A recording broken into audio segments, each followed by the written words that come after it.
Hello, welcome to the commentary for Longtime Affair. This is an interesting letter, I think. So it's talking about basically two people, they're married. So there's a woman and she's married to somebody, a man, obviously. And then there's a guy and he's also married. But these two people are having an affair with each other.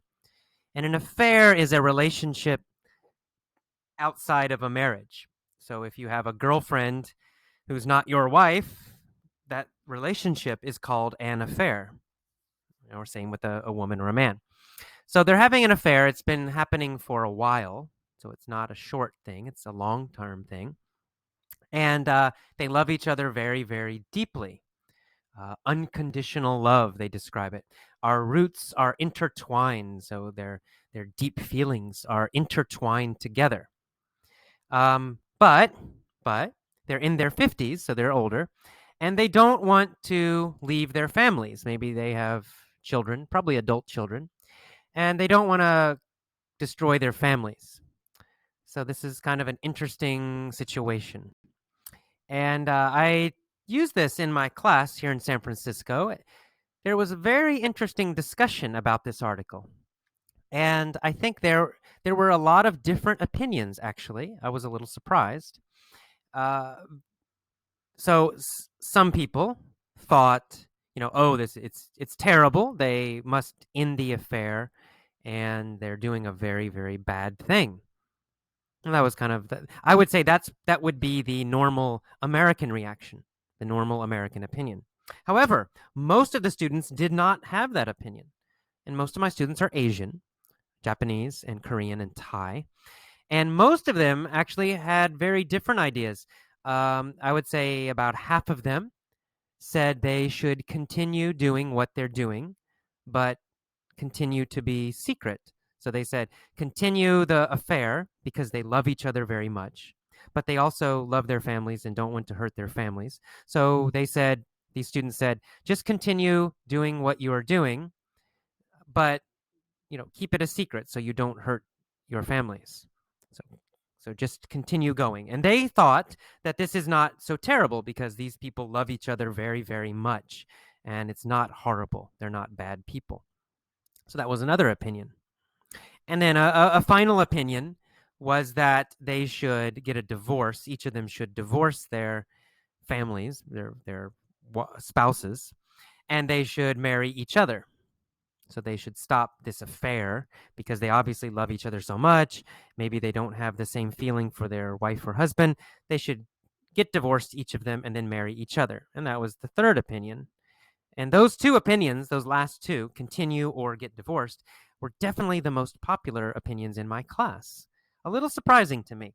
And it showed me something that, this idea is very cultural.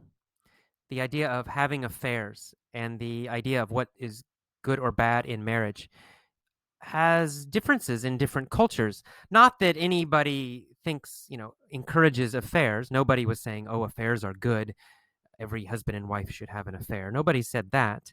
But there were different attitudes about is it terrible a little bit? Is it terrible, really, really horrible, bad? Is it not so bad? And that was very different. Each individual had different opinions about that, and I could see different cultural ideas about that too. A little bit later, maybe a couple weeks later, I was in the bookstore here in San Francisco, down at Union Square, downtown, and I saw a book about this subject, this exact subject, the cultural ideas, cultural opinions about having affairs in marriage. And I didn't read the whole book. I didn't want to buy it. I just kind of skimmed it. I read it quickly. I read the summary and I skimmed through it quickly. But it had the basic idea that it's true that every country has different rules, different opinions about affairs, whether they are really, really bad or a little bad, or if they're okay as long as they're secret. Or there are many different opinions. It talked about how in Japan, there are different opinions that it's not horrible, but that it can be common among some men, and how other places, they have the idea if the man pays for sex, with a prostitute, then it's not cheating, it's not an affair because there's no emotional involvement. And so some cultures think, oh, that's not so bad. And other cultures think, oh, it's pretty normal for uh, couples to have an affair with somebody else, but they should be very not kind of secretive about it. They shouldn't let everybody know, and it's not terrible. And then it talked about in this book how America actually is quite different from much of the world, because in America, the opinions are very strong that affairs are horrible, terrible, almost evil. And this is stronger than in most places in the world. You know, many people have this idea, but in America, this idea is very, very, very strong, stronger than in other countries. That was interesting to me because when I chose this letter for my class, I thought everybody would agree, oh, this is bad. They should end it immediately. They're really bad people. Because I'm thinking like an American, I'm thinking that's what most Americans would say. But in fact, it's not what most of my students said, not at all. In fact, I think maybe only one student said something like that, and all the other ones were less judgmental, less strong about it. So interesting, very interesting. It shows again how culture can influence our ideas about this quite a bit, about many things. Very, very basic things, such as relationships, are affected by culture. And often it's in a subtle way. It's not obvious sometimes. It's a little more deep, those differences. But those differences are there.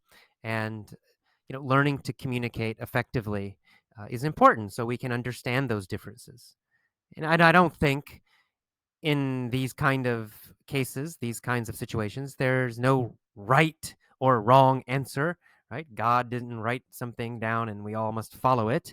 I think that every culture has reasons for their beliefs, and there are good and bad points to those cultural beliefs. And, I'm very much like this idea of not holding on to opinions too strongly because, we never really know. We can't ever really be sure about things. So it's always good to remember, even if we have a strong opinion, it's good to remember that it's just an opinion. And maybe it's good for us, but maybe other people in other situations, in other cultures, in other places, with other circumstances, maybe our opinion is not good for them. And it's always good to remember that. I try to remember that. I have strong opinions about things, certainly about education and teaching, and about many things. And sometimes they're too strong. And I have to remind myself, AJ, it's just an opinion. It's not right. It's not 100% correct. Some God in heaven did not give you this opinion. It's just your opinion. It's good for me. It's good for my experiences. But in the end, finally, it's only an opinion. And it's not good for everybody. All right. Another issue about this letter, this long-time affair situation, is the issue of a double standard.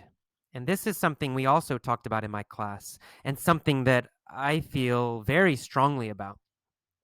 What's a double standard? We've had that phrase before. A double standard is a rule that is different for different people. For example, a rule that is different for women than it is for men. And we see this double standard everywhere in the world about having affairs. I'm sure you know, and I'm sure you will agree, that in most countries, if a man has an affair, it's less serious than if a woman has an affair, right? So a man is married and he has sex with another woman. Maybe he pays a prostitute, maybe he has a girlfriend. And, in different countries, we might think different things about this, but we might think this is bad. But in most countries, I want to say all countries, almost all countries, most people will still have a little bit of an attitude, oh, that's normal for men. It's not so terrible. He's a man. But if we change the situation, we have a woman, a wife, she's married. She has an affair. She pays a man to have sex, or she has a boyfriend. In most cultures, almost all, we will judge the woman much worse. She's terrible. She's a prostitute. She's a slut. She's horrible. Right? It's much worse, much more negative for the woman than for the man. And that is a double standard. I think it's wrong. I think it's 100% wrong that, the woman, if she does something, she's terrible, horrible. Everybody criticizes her and says she's a bad person. But if a man does the same thing, oh, it's okay. It's not so bad. It's normal. Oh, or it's a little bad, but it's not terrible. And that is a clear double standard. We see that in almost every country I know of. In my class discussion, everybody agreed in their own country this was a double standard. In Thailand, if a man has an affair, it's less serious than if a woman does. In Japan, same situation. In America, same. I don't know about Europe. My guess is probably same. And that's not good. It shows that, to be honest, women are still not equal. You're getting closer, especially in some countries. In the United States, women are getting much closer to being equal. In Europe, I'm sure. In Japan, and in many countries. But there's still a lot of work to do. There's still so many double standards about women, where the woman is treated more badly, or she's judged more harshly, more severely, she's judged in a more negative way than a man for the exact same situation. And of course, we see this in working too, that women are getting more jobs. They're getting better and better jobs in the United States. But still, if you look at the top of the company, the president, the CEO, the very top officers, they're still mostly men. If you look at the American government, the senators, the Congress people, the president, of course, guess what? Mostly men still. So we still have this double standard. But in politics, in business, in culture, everywhere. So there's still a lot of work to do. I think it's work that women have to do, but I think men also have to realize this, and they have to understand it, and they need to help change it, because it's something that affects them as well. If you have a daughter, if you have a girlfriend, do you really want her to be treated badly? Do you really want her to have a double standard? I don't, and I hope you don't either.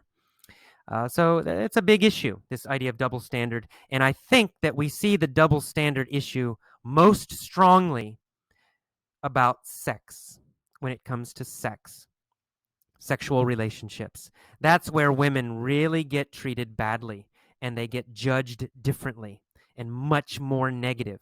A man has sex with many women. Oh, he's cool. A woman has sex with many men. Oh, she's a slut. She's terrible.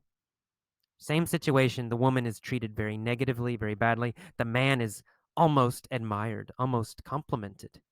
It's wrong. It's terrible. And about affairs, as we just discussed, same thing. A man has an affair.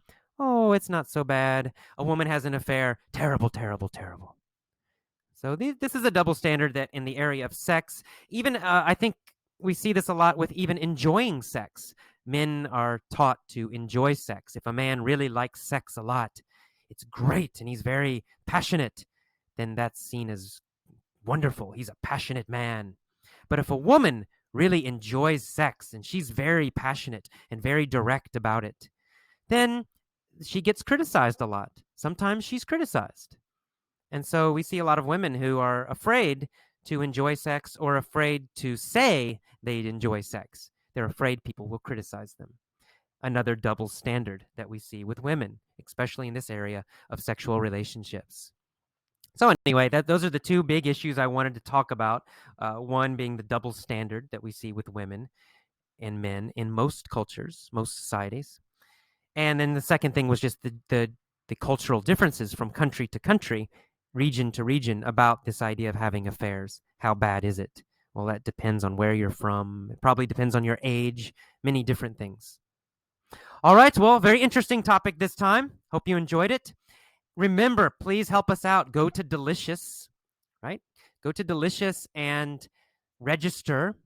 And then please go to effortlessenglish.com and .org and tag us. You go to our website and then you click the tag button that you downloaded after you registered. And registering with Delicious is free, and it really helps our club. It helps us a lot. It will help us get new members, recruit new members without spending money for advertising. It helps me keep the price low, low, low so everyone can do it. If necessary, in the future, I will advertise. I will do more Google ads. I will be more aggressive about marketing and trying to get more members because I want more members. It gives more energy to the club, right? More people participating. It's more fun. So I will do that in the future if necessary. I hope it's not necessary because if I have to do that, I will have to raise the price. So please help us out. Go to Delicious, register, and then tag our websites. All right, I'll see you next time. Hope you enjoyed it. Bye-bye.